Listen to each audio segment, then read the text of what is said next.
Hey guys, today I'm going to be doing a series review on Mary and George.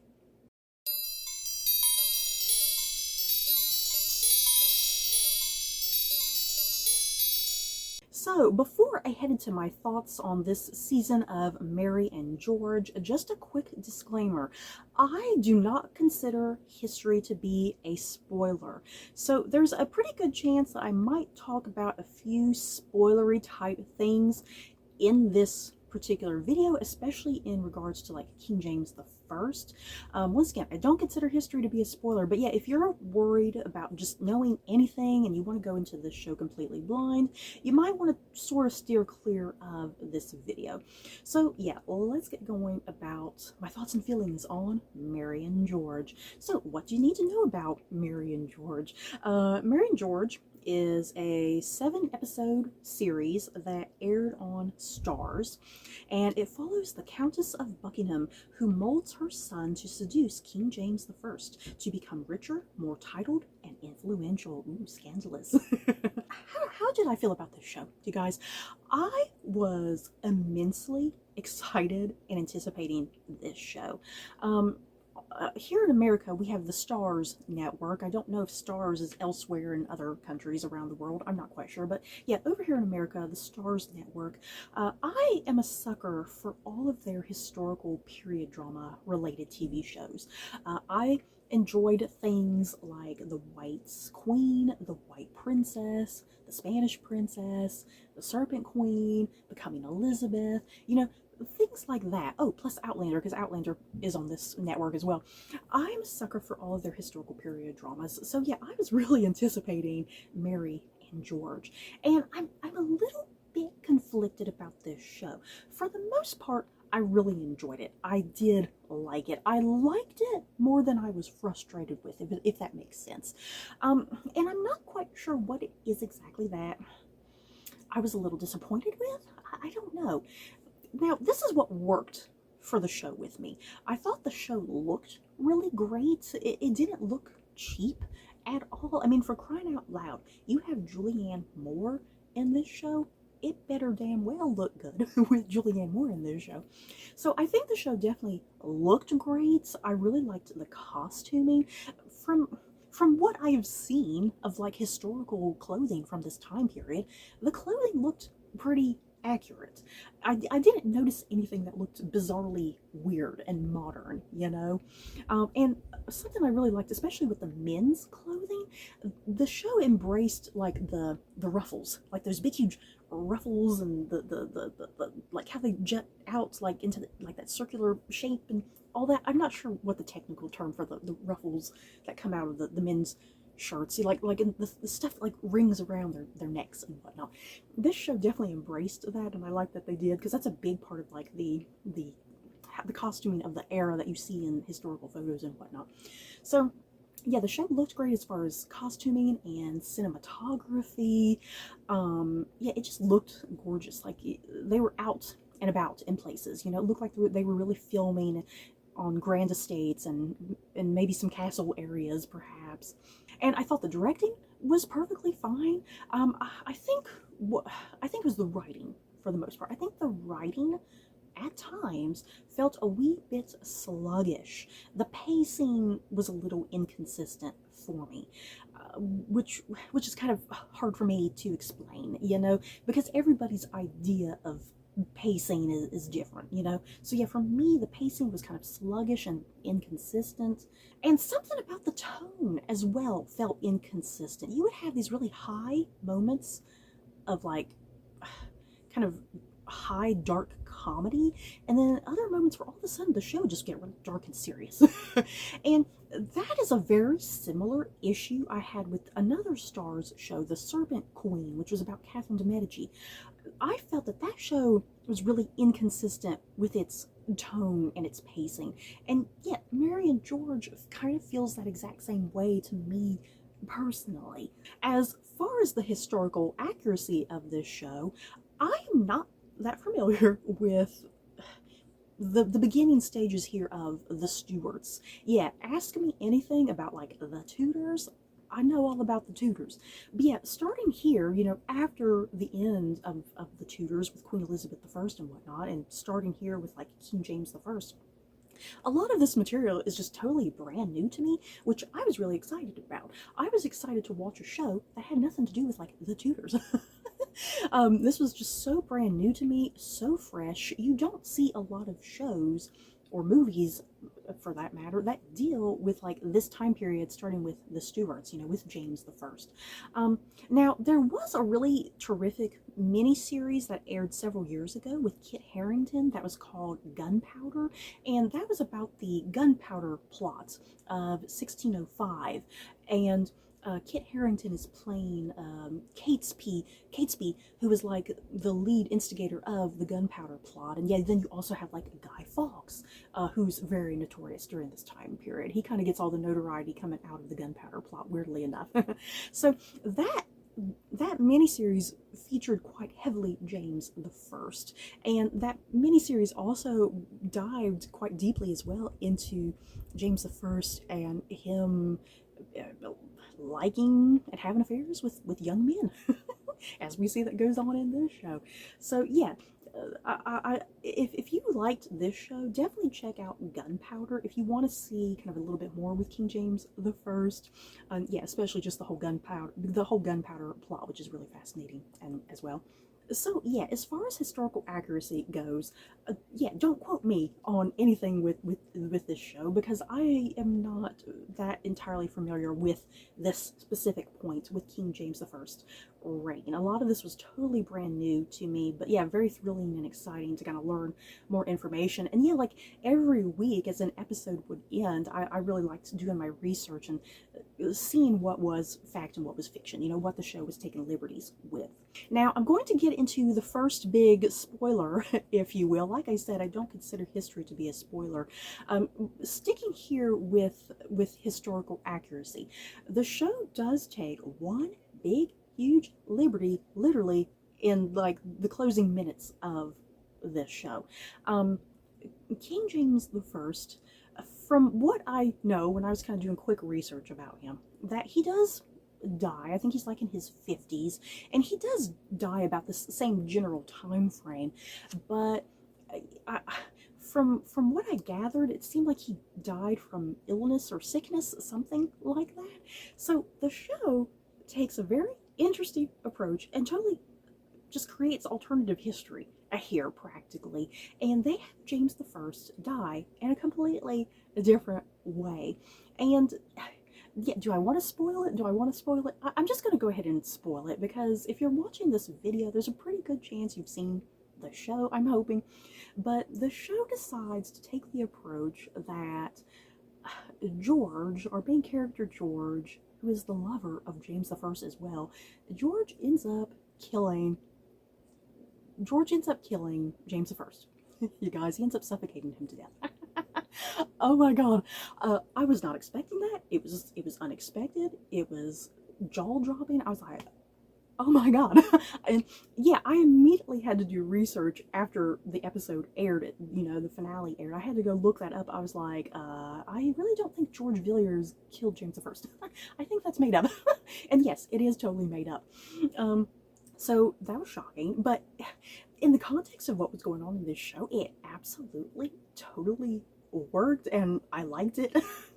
It's one of those historical liberties that in the context of what's going on in this type of show, it's much more interesting and exciting rather than James just dying sick in bed. And once again, another spoiler. Once again, history. I don't consider it to be a spoiler, but we are definitely not getting a second season of this show, because George Villiers, what historically happens to him, he gets assassinated and dies, and this show does end with the death of George getting stabbed in like a pub or a bar, what have you, like on at a port where ships and stuff are at. They stuck to that. I was really curious where this show was going to end, because I was curious if we were going to get to the death of George, and we do get to it. There's a part of me, I wish that this show could have tried to squeeze things out into 2 seasons. You know what I mean? I would have liked the show to be squeezed out into 2 seasons, because I think there's enough material there that they could have done 2 seasons, because a lot of times, once again, some of that weird pacing of this show, sometimes it just felt like they were trying to squeeze in so much, or they had some big like gaps in history, and it's like I'm sure there were some interesting things going on. You could have maybe spaced out some of the storytelling, spaced out some of these characters, and really fleshed them out, and maybe drag this out into a second season. And yeah, like the second season, even if they still ended with the death of James the First in the finale, the second season we could have had what was going on with Mary and George, and yeah, that continuing relationship with King Charles the First, because once again, the research I did, George was like an advisor to Charles the First for about 3 years before he was assassinated. So I feel like a second season could have showcased that 3 years. I feel like there was possibly some good material, good juicy material to put in there. So I feel like it was a missed opportunity. Yeah, guys, I really feel like not doing a season 2 for this show is a missed opportunity. How do you guys feel about that? So let's talk about some of the cast really quickly. Julianne Moore as the Duchess of Buckingham. Hell yes. This show is probably expensive, mostly because of Julianne Moore, I would gather. Julianne Moore is a very expensive actress. I imagine that she is.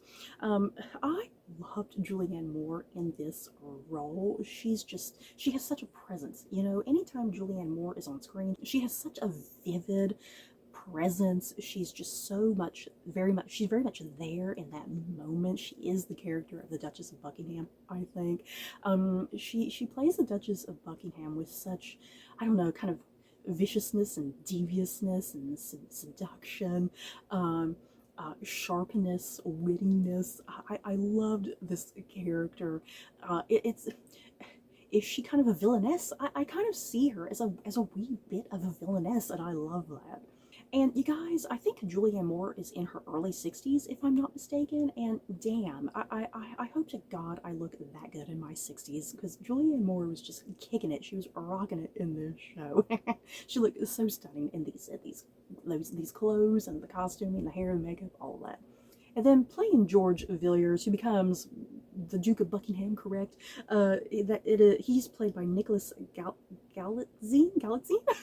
I'm still not quite sure how to pronounce his last name. Nicholas Galitzine was so gloriously wonderful in the role of George Villiers. How to describe George? When we're first introduced to George is a bit suicidal. He's a bit suicidal. He's a bit melancholic. He's a bit sensitive, and if you've seen the trailers for the show, you kind of see how George progresses. In the trailer, he's just all sorts of like wild and crazy and seductive and whatnot. And yeah, the first couple episodes, it's kind of like, okay, how is this George going to get to this George that we see presented in the trailers? Who seduces and lures in King James the First.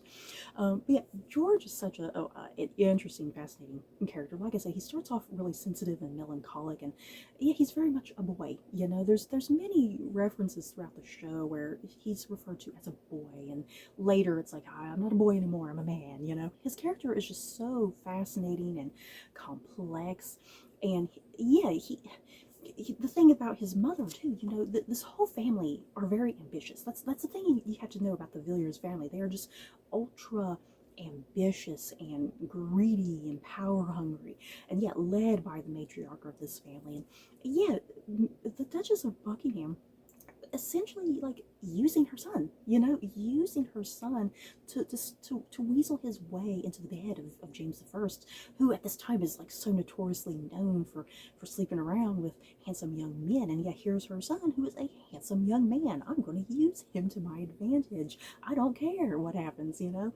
So yeah, George is able to weasel his way into the bed of James the First and whatnot, and really gets into his head, get into his ear, and yeah, really become a close confidant and an advisor.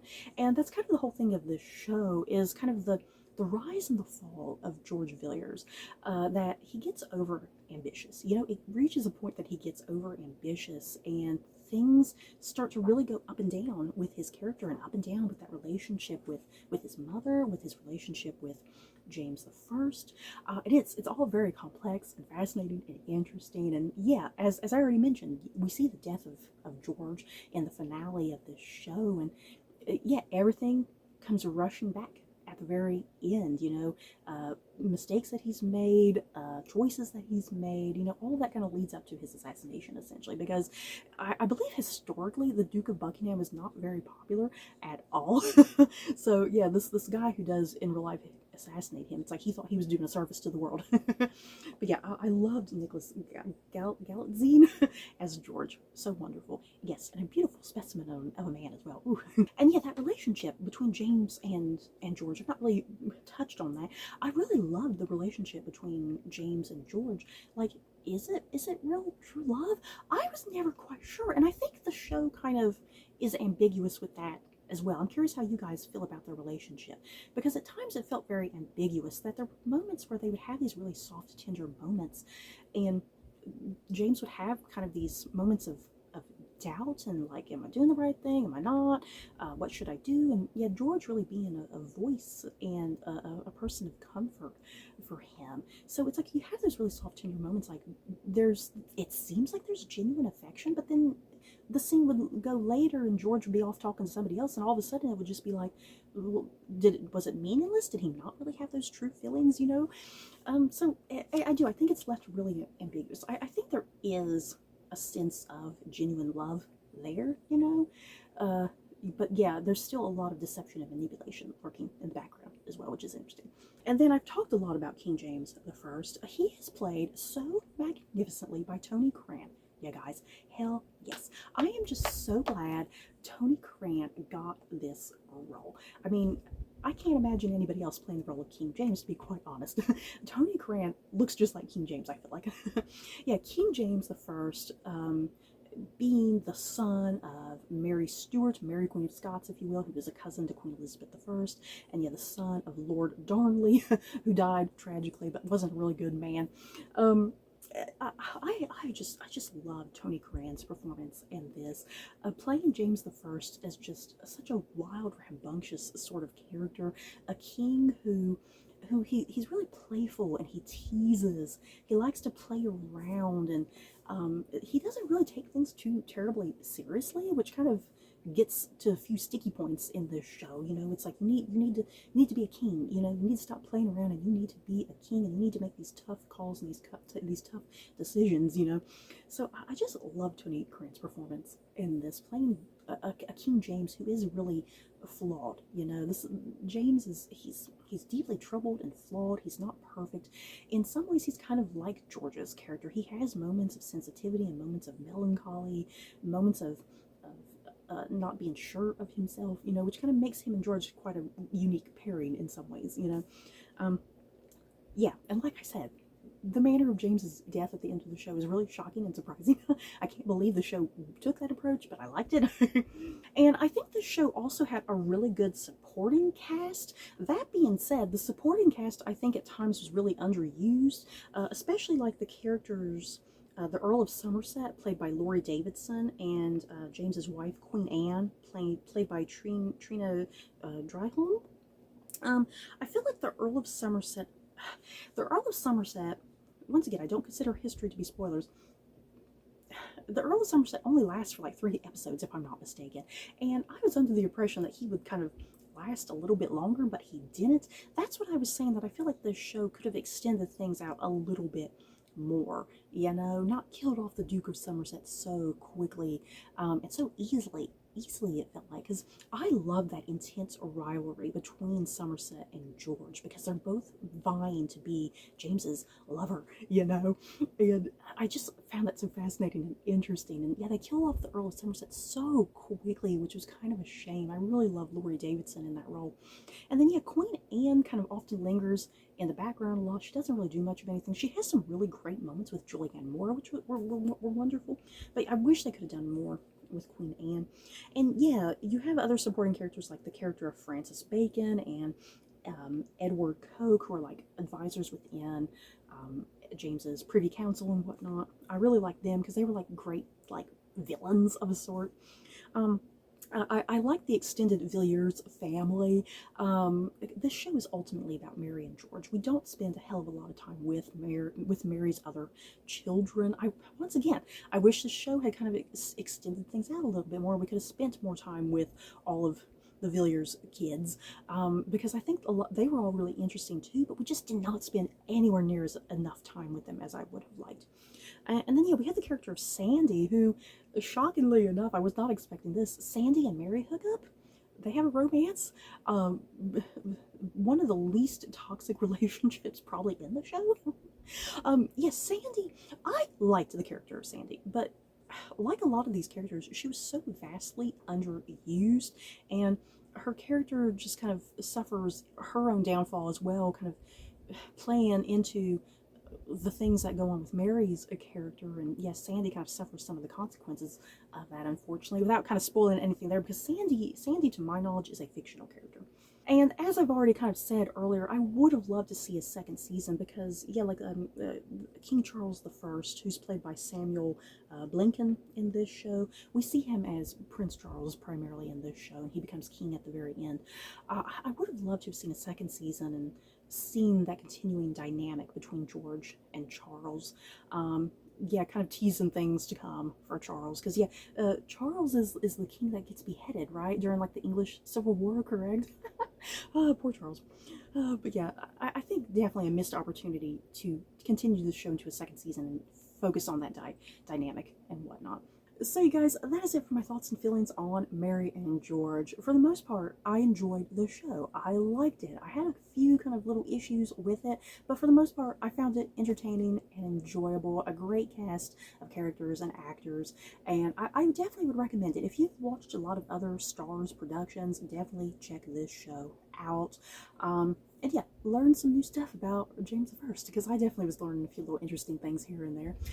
So yeah, that's it for this video. Don't forget to like, comment, and subscribe. And if you like this video, you may like these other videos. Bye, guys.